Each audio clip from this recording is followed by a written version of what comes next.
So you think computer games are more exciting than old-fashioned toys? Maybe you should think again.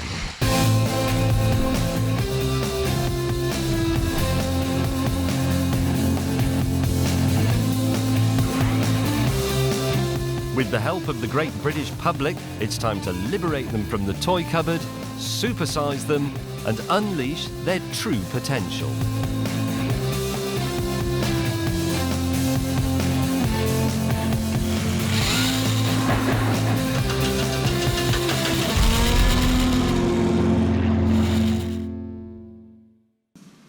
This week, Airfix. I take a bunch of unruly teenagers. Was he what? Was he mental? No, he wasn't mental. And show them the joy of model making. Is it more like for older people, not really for kids? Is it? I also realise a childhood dream. There's England upside down. And I have some work done on my face. I prove that I'm still down with the kids. Who's Beyonce? You don't know who Beyonce... You're actually joking me. All with the aim of building the biggest model aeroplane the world has ever seen. Do you think it would be possible to replicate the simpler Spitfire kit, but scale of 1 to 1? No. If I had to identify the most important influences on my young life, then, well, my mum and dad would be in first place, obviously.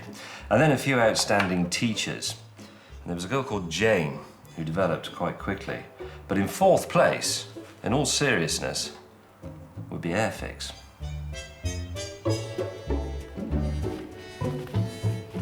This is a Hawker Hunter.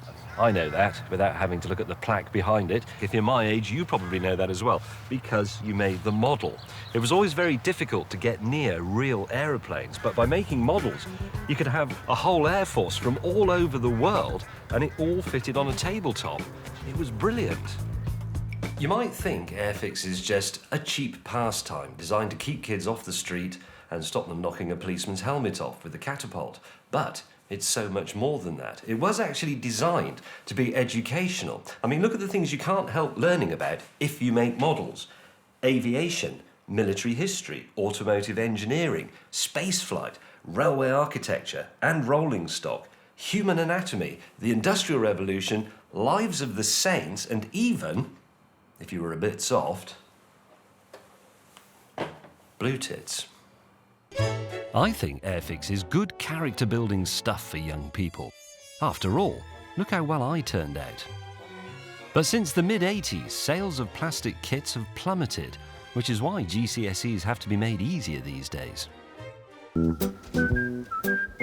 Today, most of the people making Airfix kits are as old as me. In this scene, filmed secretly in a London model shop, we have obscured their faces to protect their identities and spare their families. All of this makes it doubly difficult to get young people interested in Airfix modelling, because let's be honest, they've grown up with some pretty remarkable things. Video games, an entire record collection that goes in a little box in your back pocket and is never scratched. All I could offer them is a pile of plastic parts and an old hobby populated by old men. I want to see Airfix reclaimed by the young, so I've come to the Thomas Telford School, near Telford, to recruit some 13-year-olds for my campaign.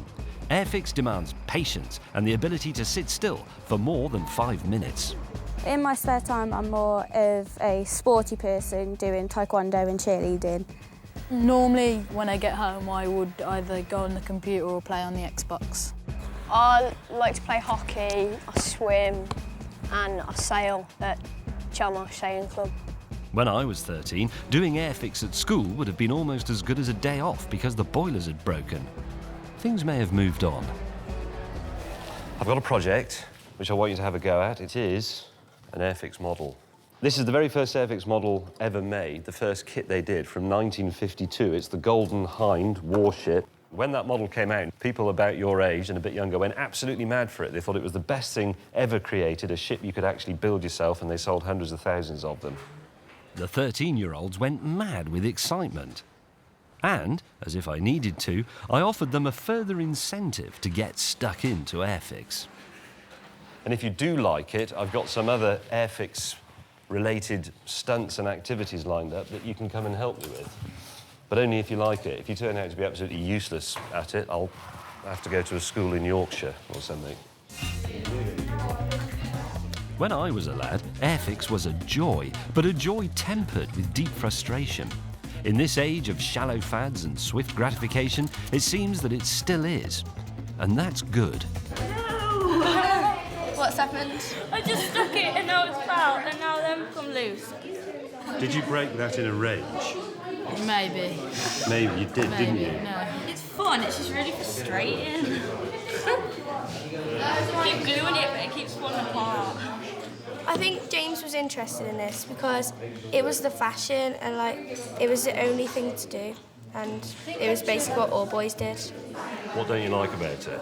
I think it's a bit more for older people, not really for kids. Is it? I think so, yeah.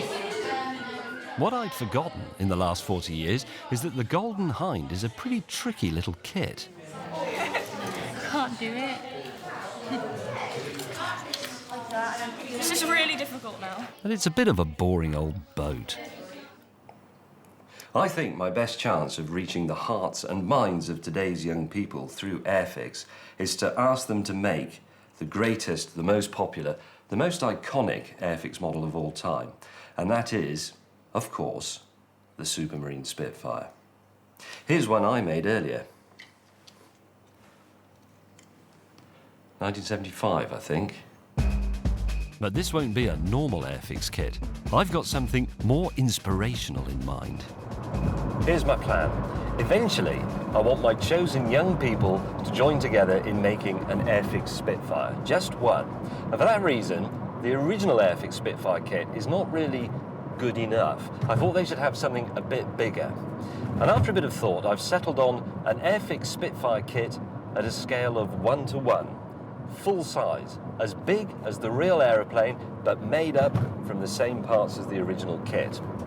I'm not actually sure how to do this, but it can't be impossible. In fact, I'm amazed it hasn't been done before.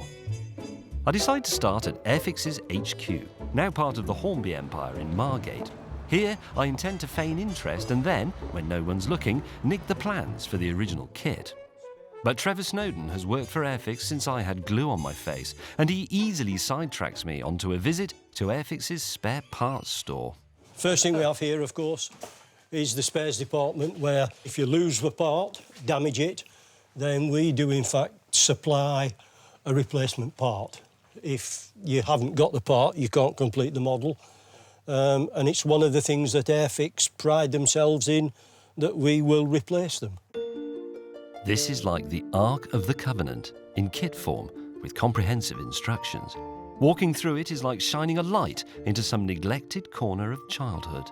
I'd save up for ages to buy one fairly small model and then, make it, and then I'd be slightly sad when I'd finished it because I'd have to save up again to buy another one. I never had the luxury of thinking, I've got too many models to make, I better put some in the loft.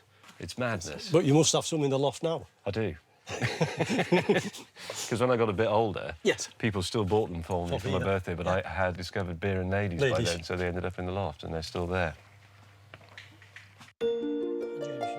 Finally, we make our way to the ancient archives. Somewhere in here are the plans for a Spitfire. Some of these drawings are as old as me, and even more fragile. Oh, yes.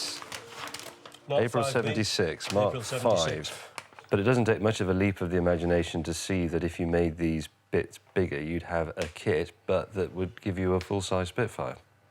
Well, that's if you see where I'm coming from. Yes, sure. You might want a very big moulding machine. Yeah, we can probably get around that. Yeah. After slipping the priceless Spitfire drawings up my shirt, I visit one of the factories where Airfix kits are made, with its MD, Paul Blackmore. It's a fascinating process. These two plates come together to form the mould. Hot liquid plastic is injected, allowed to cool, and there you have it. Piece of cake, or a Spitfire. Do you think it would be possible to replicate the simpler Spitfire kit in this form, on a sprue, but scale of 1:1? So those fuselage halves are as big as a real Spitfire? No. Why not? Because the size of the tool and the weight of the tool, you would not be able to create the physical size of the tool to go on a machine.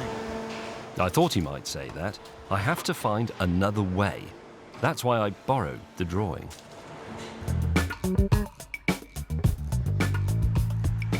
Now, whenever you drive past a historic RAF station, this is High Wycombe, you will see a Spitfire on a stick. And I hate to shatter your illusions now, but they're not real. They used to be in the olden days, but they were far too valuable to leave outside. They're worth millions of pounds. So people worked out a way of making replicas, which is exactly what that is. That's actually a glass fibre Spitfire. It is, in a way, already a giant Airfix model. So whoever made that should be able to help me make my massive Airfix kit. Down in Cornwall, a company called Gate Guards makes these glass fibre Spitfire lollipops. Job done? It isn't quite that simple. Now, some of you will be watching this and thinking, well, these people already make something like a giant aeroplane kit, so what is the problem? Well, there are several. One of them is that it doesn't actually go together like an Airfix kit does. Ow. This is just the fiberglass shell, and this is already fairly weighty. But because it has to live outside on a stick and it's expected to last for 50 years, they also add the bit you can see in this one they're restoring. It's actually built around this massive steel frame. And in fact, this replica Spitfire weighs almost as much as a real one, which is nearly 2 tons. I couldn't lift that. Time to meet displaced Brummie refugee Dave Hobson. Can he make me a giant Airfix kit that's strong enough to stand up, but light enough for children to handle? What I want to know is, can you make this like that in a scale of 1 to 1? So that it looks like this, it's on the plastics runners, and kids and their mums and dads can build it, paint it, put the transfers on in a public place, have a giant community Airfix modelling experience. But I need a massive kit. Ooh, do you actually realise the size of that? Do you have any idea how big? I mean, if you wanted to actually, is it okay to open this? Yeah, far away. There's only something like 20 components in it. Wow, I mean, to actually build something that size, we'd have to strengthen it up. I mean, but if you wanted it exactly like that... This isn't the sort of talk that won the Battle of Britain. I'm not being defeatist. We can certainly have a go at it. It's not that big. I know this isn't going to be simple, and I know how big a real Spitfire is, but Dave shows me anyway. That's the whole width of the wing that you're asking us to build. And you want me to make that in one structure? Yeah, well, top and bottom halves. What? Make it light, make it strong. It's a big structure. I know it is, but it's not. You know, I didn't ask you to make a Lancaster bomber, did I? But this is totally alien to what we normally do. I know it is. We build structures like real aircraft, and you're asking us to build a hollow structure. Yes. It's like that first man who ever went on television. He says he didn't know what he was doing, but it's OK, because no one had ever been on television, so nobody knew what they were doing. No one's ever done this. You are a pioneer. You are the Wright brothers of giant Airfix models. Their main concern is that if they make it light enough, for my purposes, it'll be too floppy and too weak, and it won't stand up, which is why they're getting all worked up about this unsupported wing nonsense. And admittedly, it's not the sort of materials and the sort of methods they're used to, but they're the nearest we have to a giant kit maker. So I think they'll do it, actually. Well, I'll have to do it, otherwise I'll be fired. I've decided to keep the giant Spitfire as a complete surprise to my Airfix disciples. They still need more kit practice anyway. But the question is, should I break them in gently or make them suffer? This is a Chieftain tank. It's a massive, great hulk of metal parts, weighs around 50 tons. But as an Airfix model, which is about that big, it drives you absolutely up the wall because all these wheels and these tracks are tiny little, impossibly fiddly bits. It really is utterly frustrating and actually hardly worth the bother. Right, team. I send a package to the headmaster. Dear class, please find enclosed some tanks to make. These are quite fiddly, so please be patient and take your time. 2 boxes of tanks. Chieftain tanks and T62 tanks. I'm effectively asking modern children to spend a few evenings in the 1960s. I'd have them eating Spam fritters as well, to get the full effect. You've got to find that bit 2A. They're normally numbered. But here's something I hadn't reckoned with. The dads. I played with Airfixes when I was a kid all the time. I had Phantoms, I had tanks, I had everything. Aircraft carriers, the whole lot. You know, I'm still reliving my childhood, to be honest. Yeah, he's a big kid. Yeah. It's a school day, so I've decided we should have a school trip on a bus. In my day, we'd have amused ourselves by making rude gestures at lorry drivers. Do you normally play with mobile phones and iPods on bus trips? Yeah. Is that all you ever do? But let's wait until they see what I've lined up for them. This will make those long hours at the table getting a thick ear for putting paint on the carpet seem worthwhile. The chance to experience for real the thing they've just made in miniature.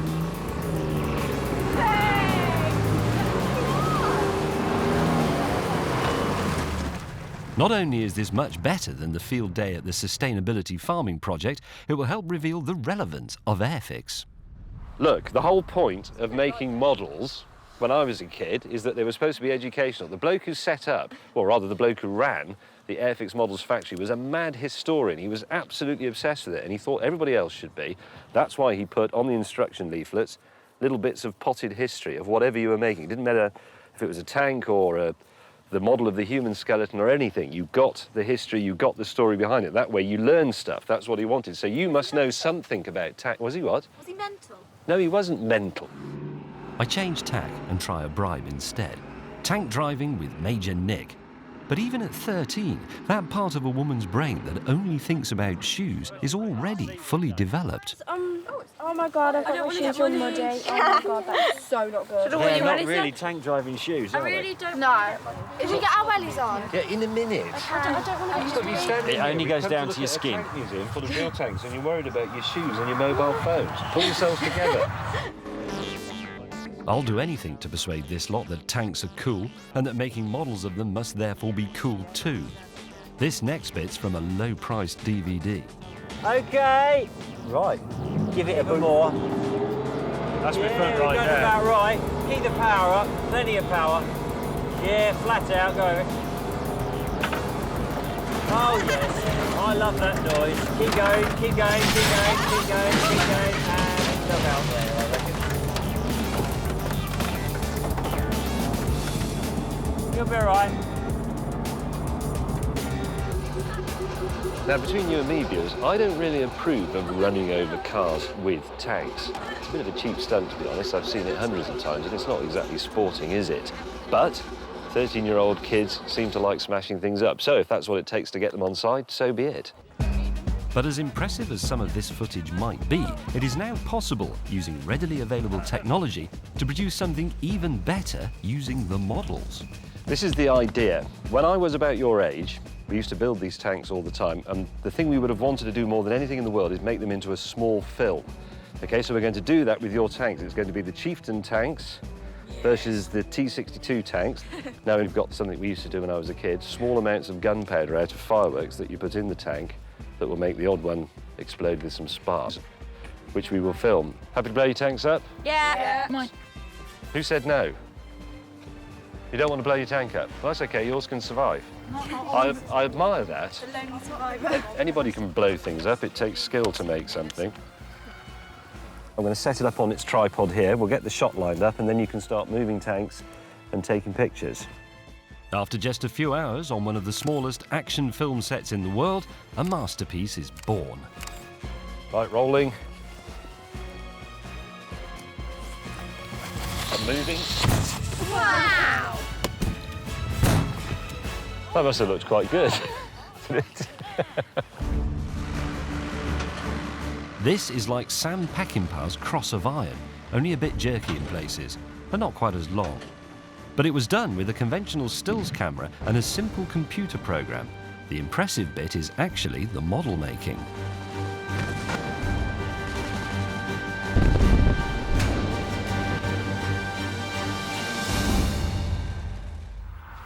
Blowing your newly completed Airfix model up with firework gunpowder or shooting at it with air rifles was perfectly normal. It was a rite of passage. But interestingly, there was one boy there who didn't want to do it. The quiet lad, Tom. He didn't want to shoot at it, he didn't want to blow it up, he wanted to keep his tank that he'd made. His tank that he'd made particularly well. Tom will go far, I think. Tom is not completely alone. There are signs that the Airfix resistance is cracking. Airfix is really fiddly and annoying, but once you've done it, you get a really good feeling like, wow, I just did that, and then it's worth it. It's worth all the little, like when you do making it and all that, it's worth all it. What's amazing, though, is that even in 2009, the Spitfire remains the most popular Airfix kit. Why is this? Why are we totally transfixed by an aeroplane that is chronologically closer to the Wright brothers than it is to aircraft of today? It's a very good question. And in order to answer it, I've decided to indulge myself in some gratuitous Spitfire history.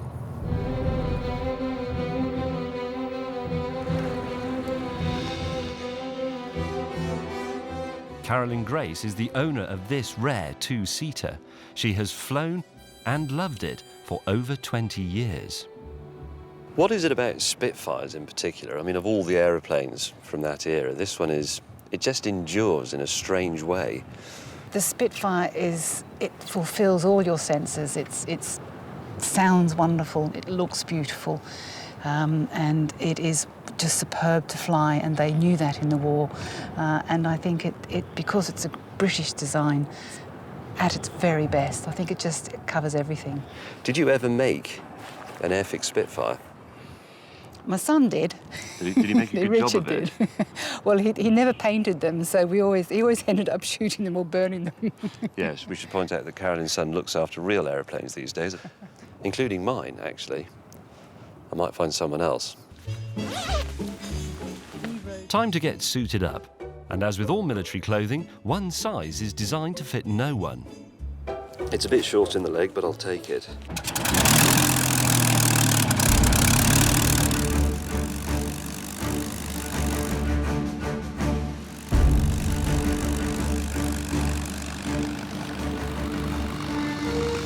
You ready to go? Ready to go. Right, here we go. Take off in a Vickers Supermarine Spitfire. This is the beginning of the ultimate male fantasy. Oh, what a racket!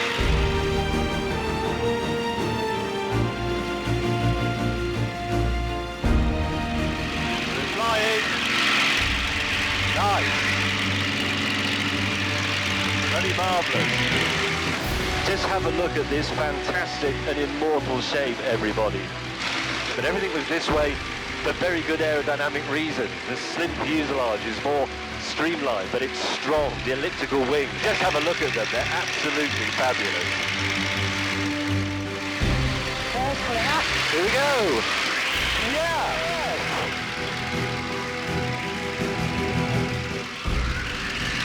There's England upside down. Whoa.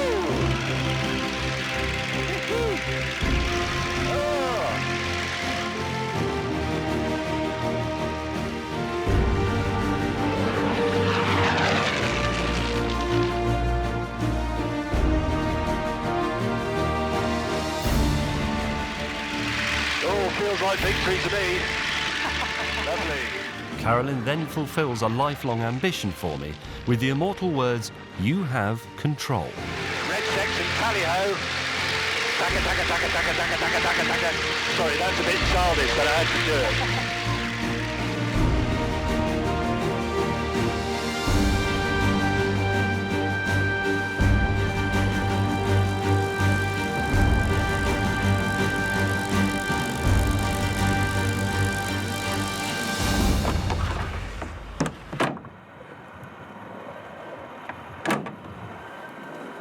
I don't really want to say anything about that, except that this is the Supermarine Spitfire, and I was flying it. That's enough gadding about as Ginger. It was time to come down to earth, in Cornwall, to see if Dave had cracked the problems with the kit version. It's now just 10 days before my chosen young people assemble the giant Airfix Spitfire kit. Unfortunately, it's also nearly 3 weeks since I heard anything from Dave, who's making the giant Spitfire kit. For some reason, he won't answer the telephone, he doesn't respond to emails. I've no idea if he still lives here even. I've had to come 300 miles all the way to Ruddy, Cornwall, just to find out what he's up to. So what you're about to see is a piece of genuine reality television. He doesn't know I'm here. I don't know if he is, actually. Morning, dog. Why don't you answer the bloody telephone? I do. You don't. Too busy working. And you don't answer your emails. Yes, we do. You don't. Yes, we do. You've no idea how nervous I've been about this. You've no idea how nervous I've been about it either. But at least you know that it's... I don't even know that you're doing it. I'm just sitting 300 miles away thinking, is he making my Spitfire or has he buggered off to Australia? We've been doing test pieces. Look at that. Big Dave has found a combination of glue and glass fibre that keeps the polystyrene supports in place. Yep. Strength and lightness together. So that's what half the thickness of it would be in one of your real gate guard aeroplanes. Yep. Can I feel the weight? Yep. What? I can lift that, and I'm feeble.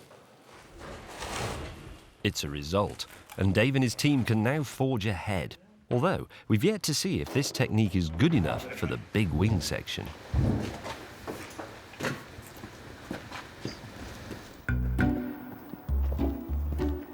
But there's one job I'm not entrusting to Dave, making the pilot a critical component.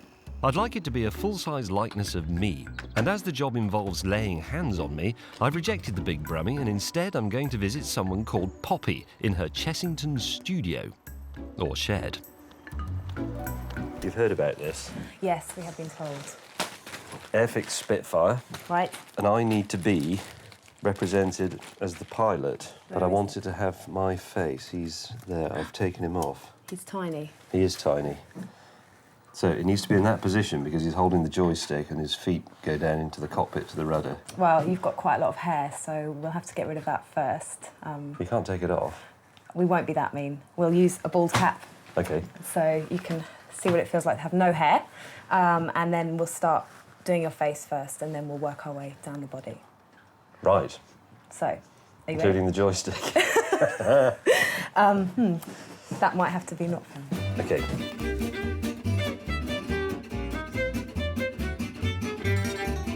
What's the weirdest request you've ever had? I have been asked about a gentleman who wanted to make his own doorbell. And he said that he'd like to use a certain part of his body as the door pull. We do get the odd people wanting their bottoms and breasts and things like that. Let's just do my head. Brilliant. Making sure your nose is still free.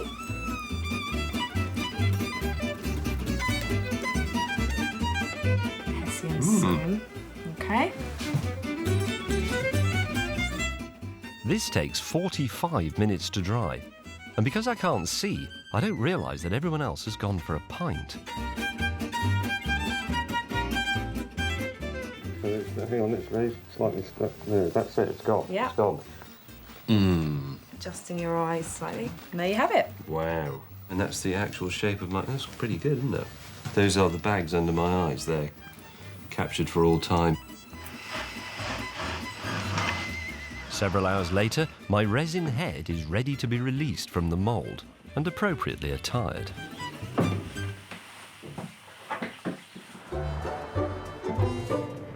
Good evening, I'm James May, and this is my partner, James May. No, partner's not right, is it? That makes him sound like a gay lover.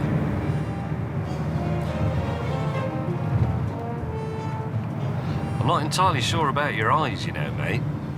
How do you feel about being part of the world's largest Airfix Spitfire?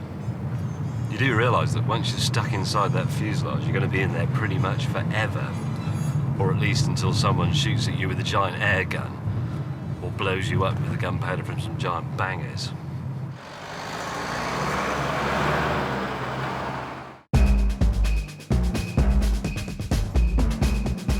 This is turning into a giant project in all senses. Solo Airfix assembly work at the kitchen table is out. My modelling apprentices now need to learn to work as a team, and I know the perfect training location, the Jaguar factory at Castle Bromwich. Now, a lot of cars have been made in this factory over the years, ever since the 1950s, but the factory wasn't actually built to make cars at all. What was it built for? Does anybody know? It was made to build Spitfires. So today, we're going to build Spitfires. And what's more, we're going to make this kit, okay, but we're going to do it in an organised way, exactly like in this factory. Make sense? Yeah. Can you do it? Yeah. Arrange yourselves around the table.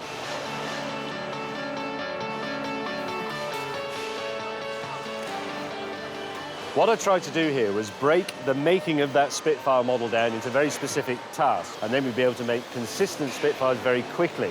Doing all this whilst watching the cars going past being made, because that's an inspiration.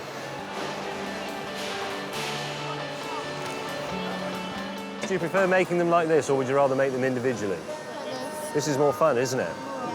I used to dream of this when I was a kid. If you could buy 50 Spitfires at once, I could get all my mates around and we could make a production line. We could make them all in a day. It would be fantastic. You don't look very convinced. What would you do with them? Give them away to a museum or something. Or shoot at them, as usual. But look at this. They're making Airfix without any bullying from me. Although I have said they can't eat until they've made at least 6 Spitfires. Connor, let's just finish our jobs before we start assembling the cockpit. I've only got one more of these to do. Starting to see evidence of systematic working. Maybe it happens naturally when you put people together, but look, there's a little propeller assembly line going on there. There's some instrument panels being made in series there, and most impressively, come and see this.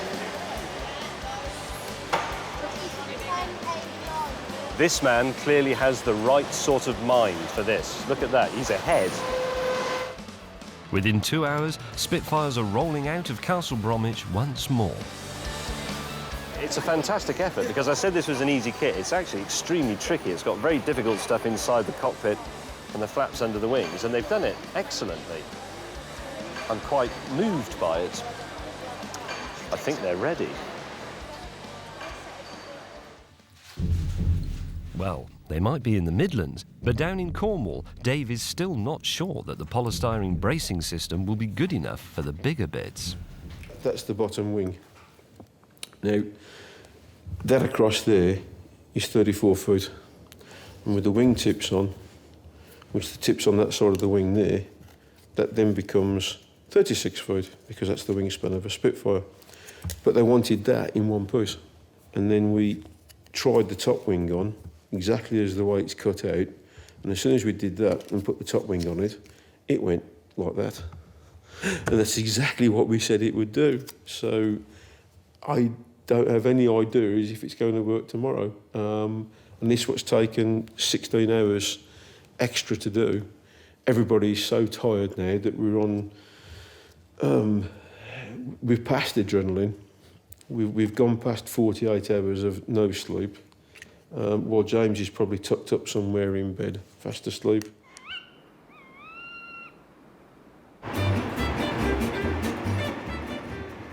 It's the big day.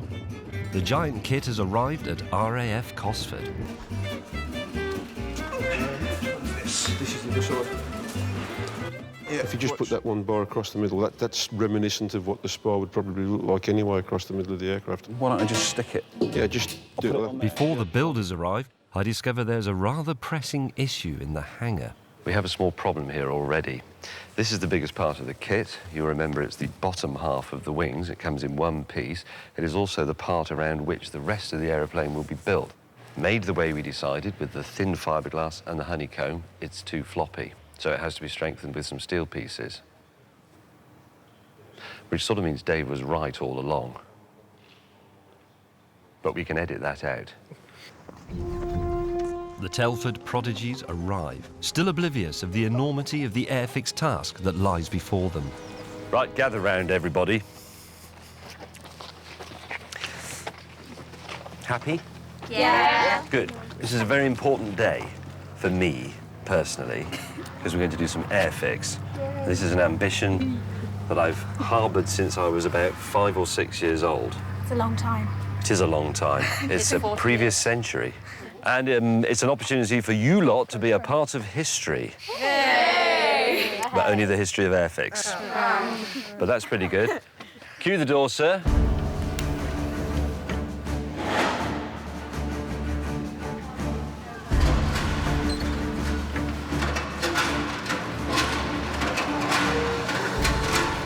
There's the box lid artwork. It's a Spitfire. Actually look like real. When I saw the kit, I was like, oh my God, we're never going to be able to do this, because it was absolutely massive. I was really shocked that it was actually that big, and I was like, how are we going to stick this together with glue like that?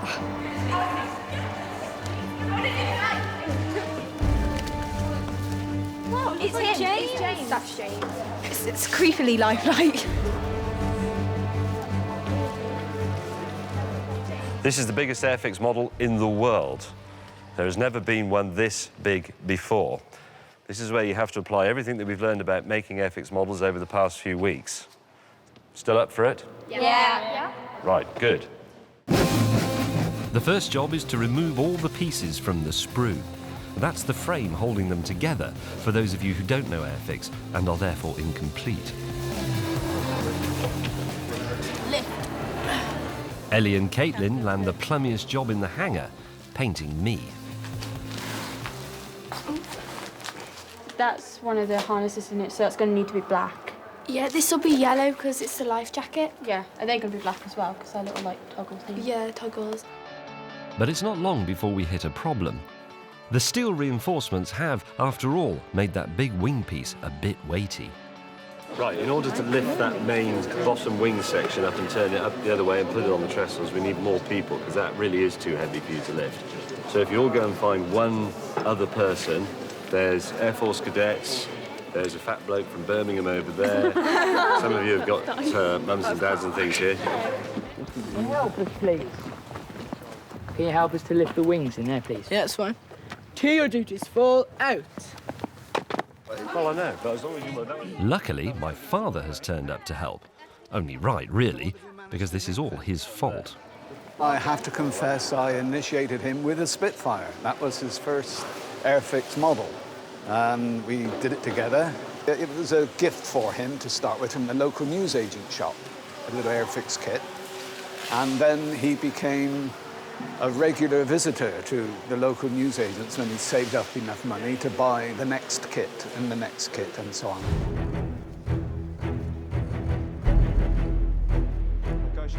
And now, the lifting of the bottom wing.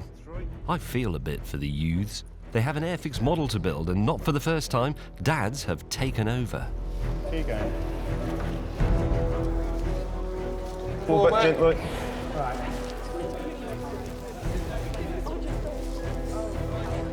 Hold your backs.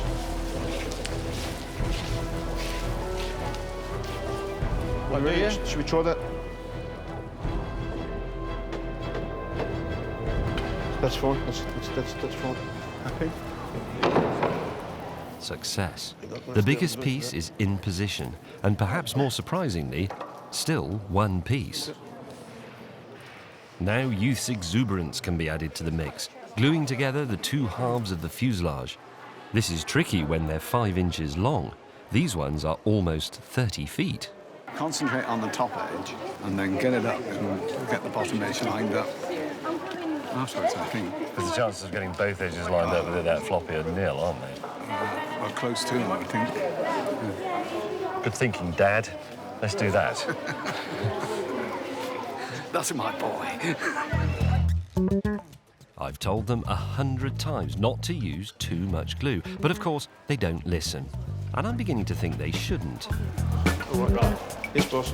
You ready? 3, 2, 1, glue.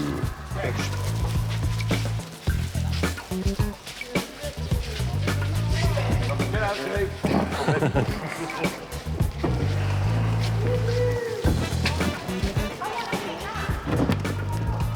It's not together.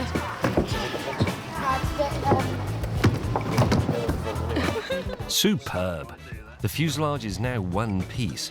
That is set aside to dry while we add the top halves of the wings. 3, 2, 1, gently up. Careful.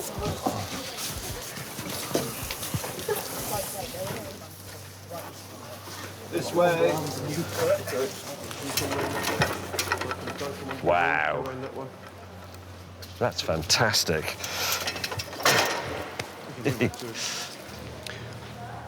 I know this is going to sound a bit nerdy and sentimental for a 46-year-old man, but this is actually something I dreamt about when I was about 6 or 7 years old. Could you make an Airfix model the size of a real aeroplane? And there it is, look. There are the wings of the giant Airfix. There are the wings of the original kit. There's the giant Airfix fuselage. There's the original Airfix fuselage. I never thought that would actually happen. And there it is. That's excellent. With the aeroplane coming together, I wonder if Ellie and Caitlin are doing my body double justice. You got a lot of paint on your hand. Yeah, we didn't have gloves. And I wouldn't bother cleaning it off because you're bound to get some more on. Can you have your lunch very quickly and then get back and, you know... We've got to go. That's Go why where? we clean our hands. Go to see Beyonce. Who's Beyonce? You don't know who Beyonce... You're actually joking me. You must know who Beyonce is. Well, no, I don't... You, American singer. Oh, you're going to a concert? Yeah. So you're saying you're going to go and see Beyonce rather than stand Beyonce. here... Beyonce. You'd rather do that than stay here and paint a big plastic model of me? We tried to do both. Well, you haven't done very well. You've done the boots, and you've got brown paint on the boots. Ellie, that and was you've done Caitlin. half That was your trousers. half. That was your boot. That was No, it my wasn't. half. Bye. Bye. Bye. Honestly, young people, they don't know anything. With 2 recruits going AWOL and the others more interested in mucking around than doing Airfix, even I can tell that I'm not winning these kids over. I think James is like a perfectionist here, so he's really like wants everything perfect. It's really annoying. You're 13, you should be able to do that. I think James is quite bossy because he is a perfectionist. He wants it to be perfect. He's a little bit fussy with the painting and how careful you do everything. OK, time to change tack. Time to let the kids do it their way, however much it hurts. So you've kept me with my eyes closed? Yeah. How do I see where I'm going? Or am I just having a bad moment on approach? I think you've just sneezed.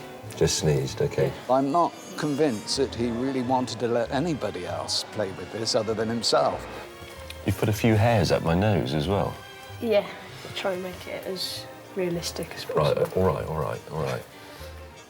He's doing very well not to shoo them all away and roll his own sleeves up and do it all himself, I think. I allowed Connor to replace me as foreman. I taught him well. There's a little bits of blue here and there. If you want to give it maybe another coat. And you've been a bit messy with that painting on there. Just like you've ended up splattering it all over the floor. I need someone for a very dangerous job. I do. I'll do it. You're foreman. I'm dangerous. You do everything. Okay. Hoisting the fuselage onto the wings is a top job for any Airfix fanatic. But I graciously allowed Tom to be the main man here. We've got to go over there and pull that chain. The chain that lifts the Spitfire up into the air to go onto the wings. No pressure, Tom. If it breaks, it's your fault. If it breaks, everyone will hate you. It's a tense moment. If my polystyrene ribbing isn't strong enough, the fuselage will now break up in mid-air.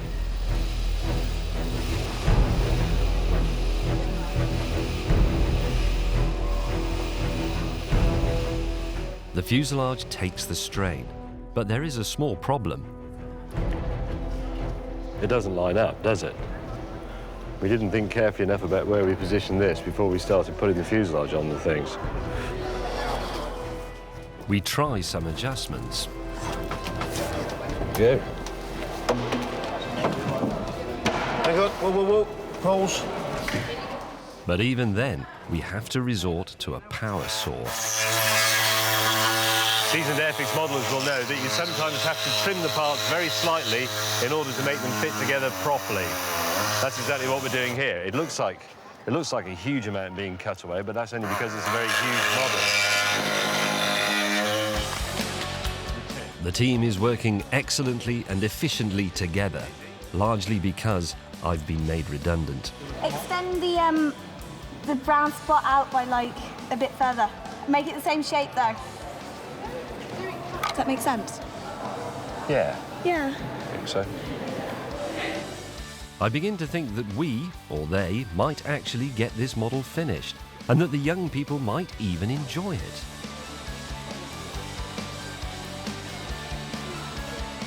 Look at that. That's looking like a real Spitfire. Put it a bit more to the left. Okay, Connor, are you reaching okay there? Yeah, I'm reaching okay. Lift it a bit. The Spitfire is progressing well, but we're almost out of time. And what the workers don't know is that I've arranged for their model to be revealed not just to their families, but to people who actually flew these planes in the war. What sort of quality or what it's made of, I haven't the vaguest idea. How they're going to build up a right-sized model of a Spitfire, I think will be extraordinary. I'm looking forward very much to seeing it. I think it's brilliant. Well, I expect it to be of a very high standard. But there is one last critical job to be done. Everything that has been achieved up until this moment is effectively pointless, because the true test of this Spitfire is whether or not it will stand on its own wheels when the trestles and the props are taken away. And it's not only the Spitfire that has to rest on those wheels, it's the reputation of Big Dave from Cornwall.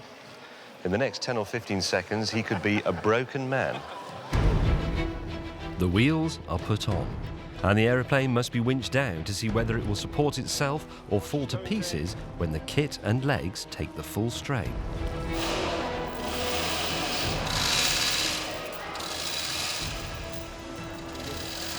It's so close to breaking. Yeah. Is that officially down? It's officially down. Congratulations. Good work. We've done it. The world's biggest Airfix model is complete.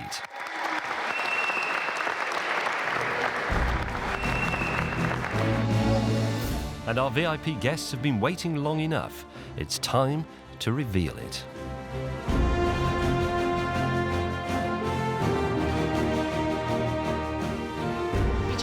Be gentle. Be gentle.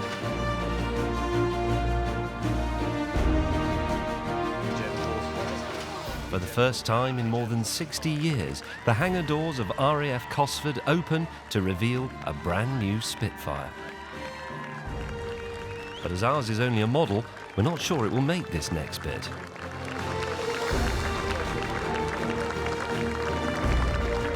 Simply crossing the hangar threshold is a mighty undertaking for this Spitfire. Gently. Yes. And again.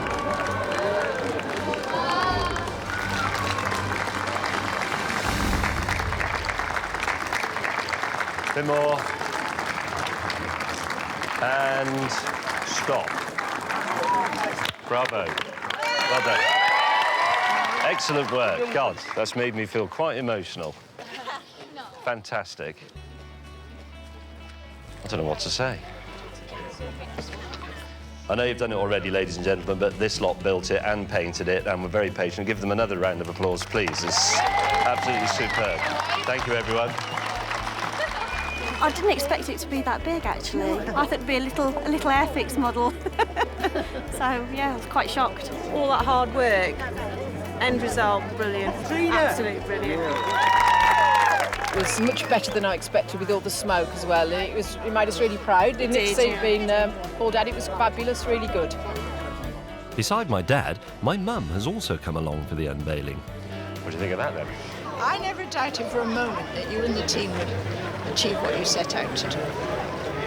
That's very nice. That's a very motherly thing to say, Mother. I've been practicing. But what did real Spitfire pilots make of our model? Was it up to scratch? I must say the paint job's good. We've got the colours right. Absolutely terrific, because it looked just like them. Really very clever. Can't think how you did it. And they were beautiful to fly. Congratulations, it's wonderful what you've done. Thank you. I think you're really proud of yourself. We must have done a good job, because we earned the approval of none other than the General Manager of the RAF Museum at Cosford, Alex Medhurst. I'd put it in our exhibition. You would? Yeah, oh yeah, definitely. Will you? Because we haven't got a home for I will. it. You will? I Excellent. Right, I'll there you go. It's got a home. Yeah.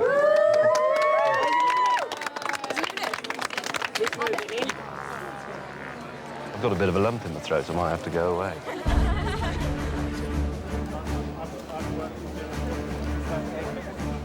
But the real test for me is, did a new generation enjoy it? Or have I put them off Airfix forever? I do feel proud of what we've achieved. We've made a whole life-size Spitfire out of Airfix. I think that because of doing that, I probably will actually do a lot more Airfix in the future.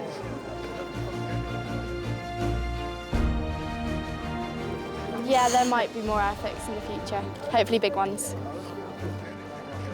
I think some of the boys will probably carry on building Airfix models. Whether the girls will or not, I don't know. But my house is now full of Spitfires, so thank you very much. So, you see, it's just possible that this great old hobby still has something going for it. And our Spitfire can stand as a monument to what it's all about. One day, these children will be as old as me, but maybe they'll bring their children to this museum, and they'll look at the Spitfire that they built and they'll say, that's what it was all about. That is the spirit of Airfix.